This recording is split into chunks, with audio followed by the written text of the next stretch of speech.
everybody, welcome back to my channel. This week I'm taking a buffer week from the Spotify OC project because between the two that I have that I'm still working on, I'm not sure I'll have something ready for this Friday upload. So instead I thought I'd do a sketchbook tour of this partially completed sketchbook. It's still a little ways to go before I'm at the end of it, so this won't be an overly long sketchbook tour.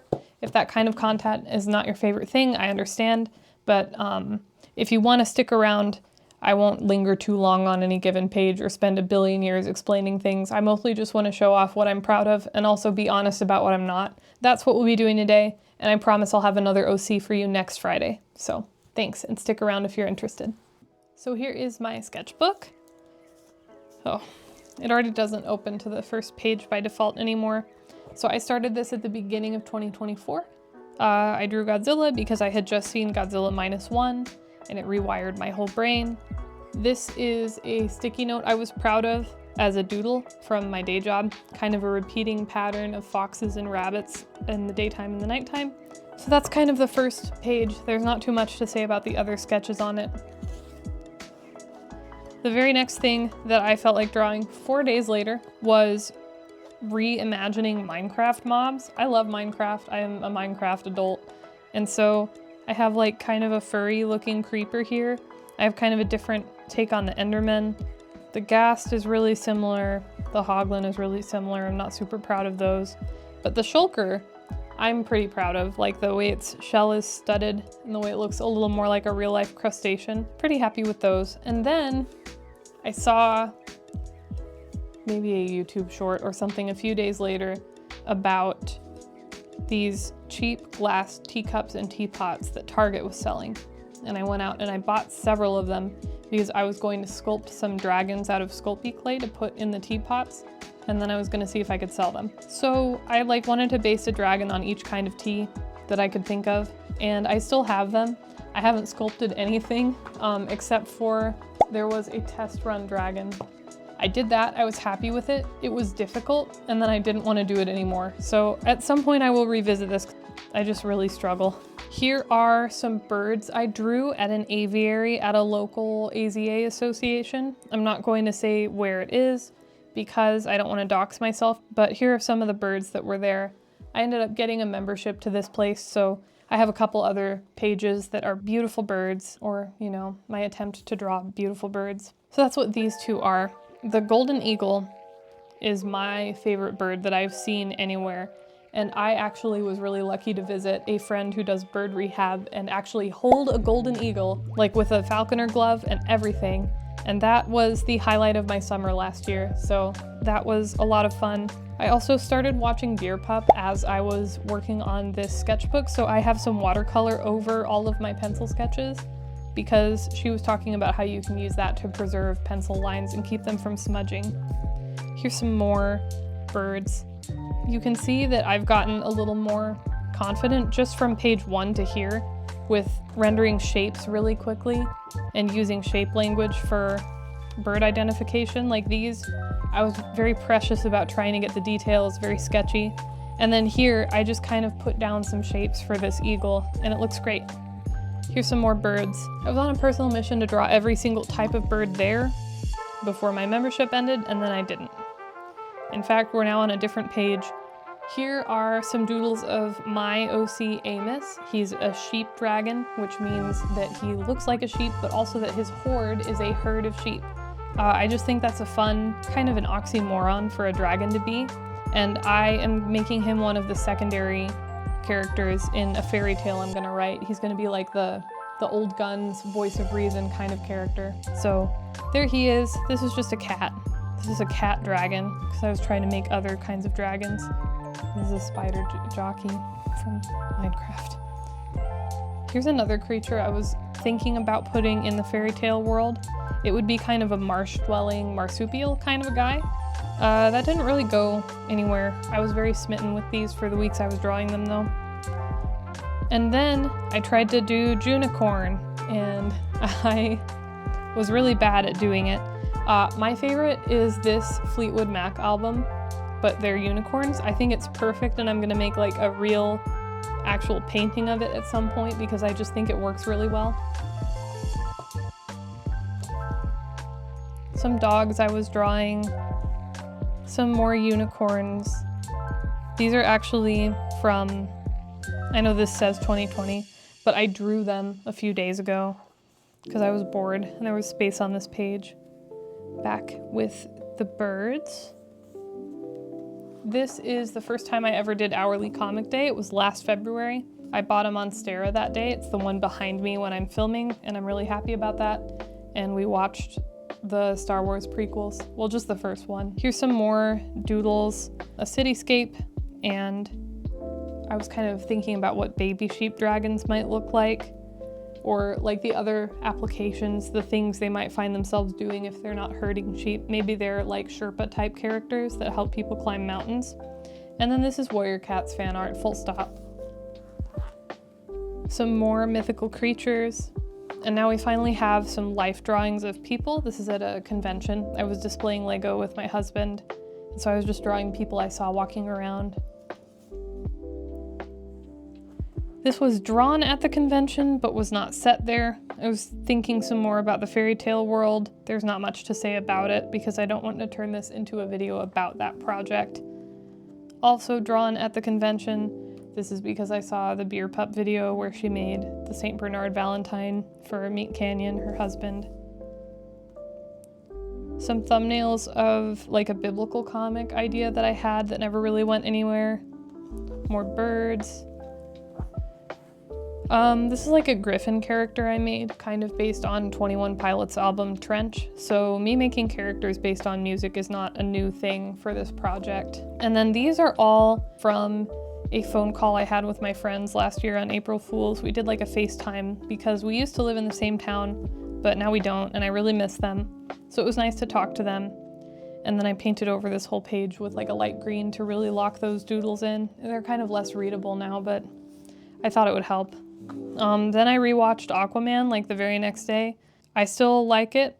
It doesn't hold up because it didn't hold up in the first place, but it's a fun movie to watch. I decided to draw some boars and a few hyenas, just really different from most animals that I draw, even hyenas. I tend to make everything look very dog-like, or horse-like, or cat-like. I try to simplify animals down into those forms, but like a wild pig kind of defies that. I'm really happy with how these came out.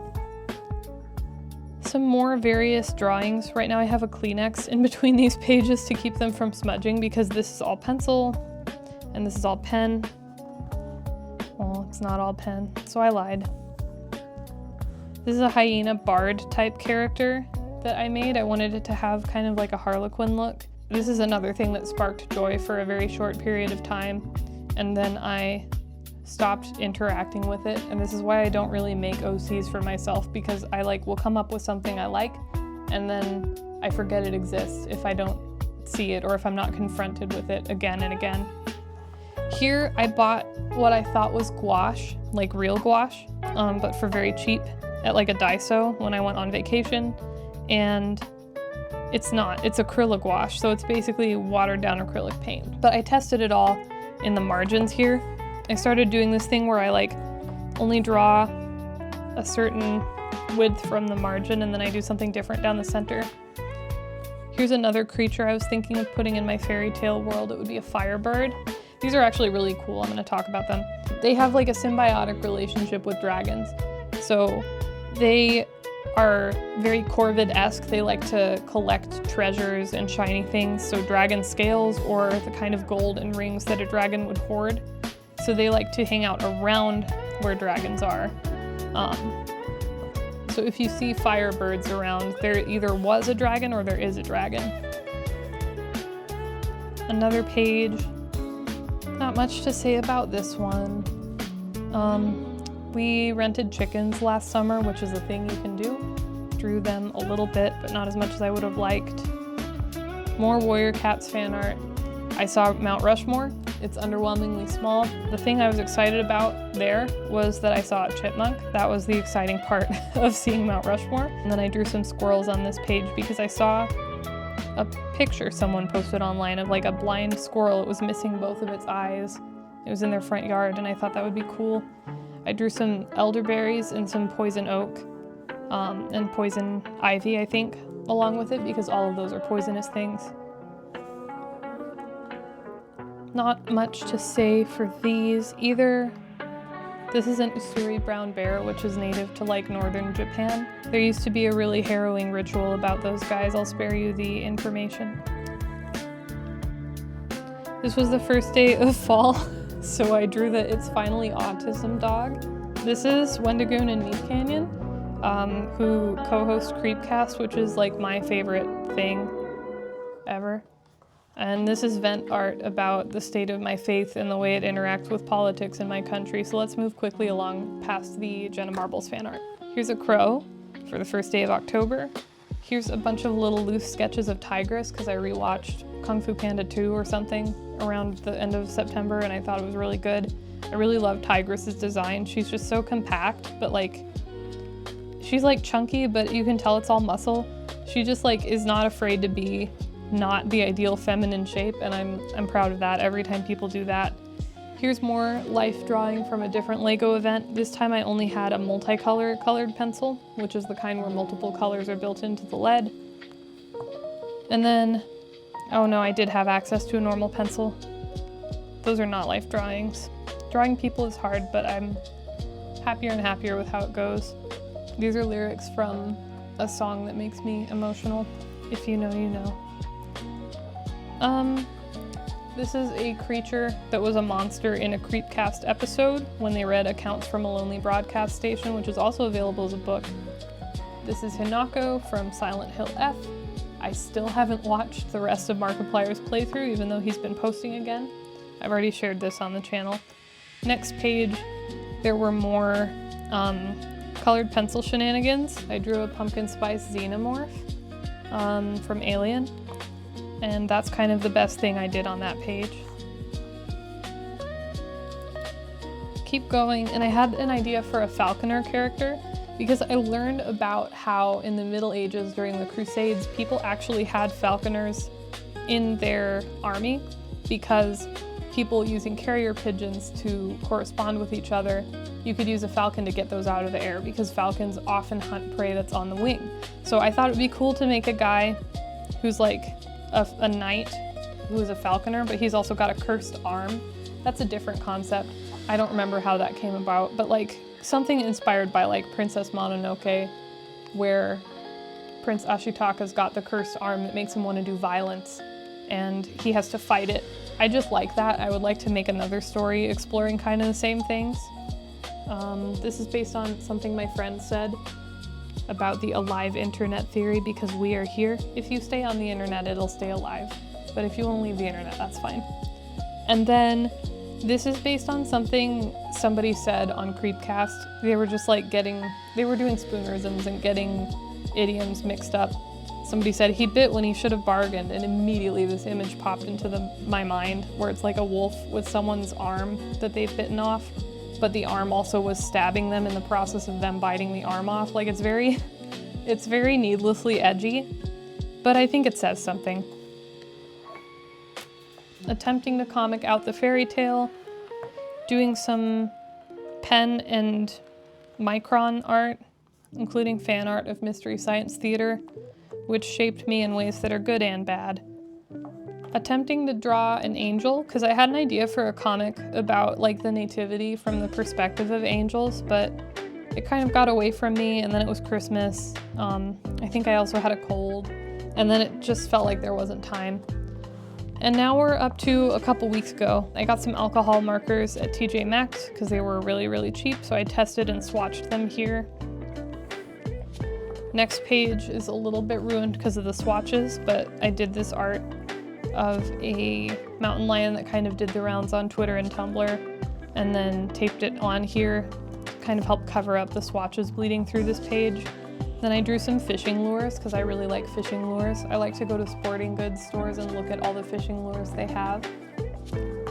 And then I started trying to draw characters from another story, which is like a werewolf anti-romance. Like, you know how werewolf romance is all the rage these days, or at least it was like a year and a half ago. What if it was like dysfunctional and both characters just realized that they needed to get a divorce and move on? That's kind of my that's my back of the book blurb for this. It's been a concept in my mind for a little bit. Eventually I'll write it, but things keep getting in the way. Here's the last big thing I did. I'm super, super proud of it. Like, of all the things in this sketchbook, this is the thing that I'd want people to see. It'll probably be the thumbnail image. But here's my cats. This is Tombo and this is Gigi. They're named after characters from Kiki's Delivery Service. Tombo has this fish toy that I got at Petco on a whim.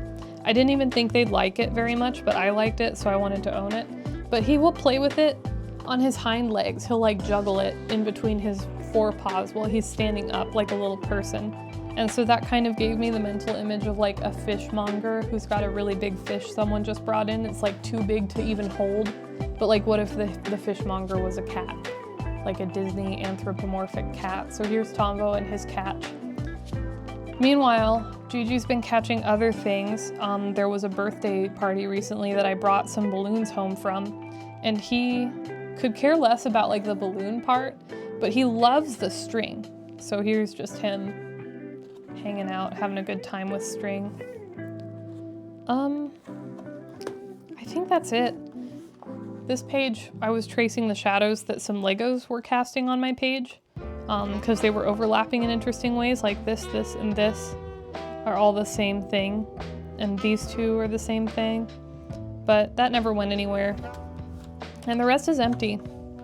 Sometimes I'll put stuff on the back page of a sketchbook if I'm like embarrassed of it, but that's empty, so I guess I haven't been embarrassed of anything. And then this paper that I pulled out at the beginning, oh, I can't show that. That's a commission of somebody's real house. I painted their house for them. Not the exterior of the house, but I did a painting of their house for them last year, so that's what that is. But this has been my sketchbook tour. As you can see, it was kind of sporadic in here. Definitely not a ton of entries for 2 years of ownership, but I'm still pretty happy with how it's going so far. I don't make it a habit to sketch every day. I often feel like if I feel pressured to put something down, then I'm just gonna make something lackluster and I won't like it. But yeah, I'm just happy I've been able to experiment a little more and get out of my comfort zone and at least gain a lot of confidence drawing birds and a little confidence drawing people in here. And I've tried some different mediums. Thank you so much for sticking around if you've been watching. I hope you have a great week, and next week I'll be back with our normally scheduled content.